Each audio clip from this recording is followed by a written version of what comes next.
జనాలు తెలుసో తెలియకో తప్పుగా అడుగులేసి నష్టపోతుంటారు, కానీ నేను అలా కాదు. దేంట్లో అడుగు పెట్టినా నష్టపోవడమే. మన సుడి అలా ఉంది మరి.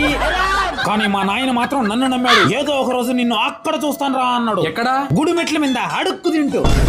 వెంకటేష్ వీడొకడు ఇచ్చే జీతం ఇంత, చేయిపిచ్చే పని ఇంత. నిజమేమావా, మంతెంటికి చిల్లర కూడా మిగలట్లేదు.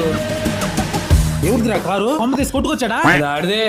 ఈ టిఫిన్ కి నన్ను డబ్బులు అడిగేవాడు వాడు కారు కొన్నాడా? ఏమాయి సురేష్, కారు ఎవరిది? నాదే అన్నా. అయినా నీ దగ్గర అంత డబ్బులు ఎక్కడరా? కొమ్మ తీసి మీ అత్తోళ్ళు ఏమన్నా నీకు మళ్ళీ కట్నం ఇచ్చారా? లేదన్నా, నెల నెల ఎన్ఎఫ్ఓ లో కొంచెం కొంచెం ఇన్వెస్ట్ చేసుకుంటూ వచ్చా. అది ఇప్పుడు మంచి రిటర్న్స్ వచ్చింది. ఎన్ఎఫ్ఓనా? అదేదన్నా ఉంటే మాకు కూడా చెప్పావా, మేము కూడా ఇన్వెస్ట్ చేసుకుంటావా? అవునన్నా, నేను కూడా మీలాగే కదా జాబ్ చేస్తున్నది, కానీ కరెక్ట్ గా ఇన్వెస్ట్ చేశాను కాబట్టి ఈ రోజు కరెక్ట్ గా ఉన్నాను. ప్రెసెంట్ అయితే యాక్సిస్ మ్యాక్స్ లైఫ్ ఇన్సూరెన్స్ వాళ్ళది కొత్త ఫండ్ అయితే ఒకటి రిలీజ్ అయిందన్నా. ఇదైతే మనలాంటి చిన్న చిన్న జాబులు చేసుకునే వాళ్ళకి మంచి సేవింగ్స్ ప్లాన్. ఇది BSE 500 dividend leader index fund అన్న. ఇది కొంచెం క్లియర్ గా చెప్పు bro. Axis max life company అనేది మన ఇండియాలోనే one of the top insurance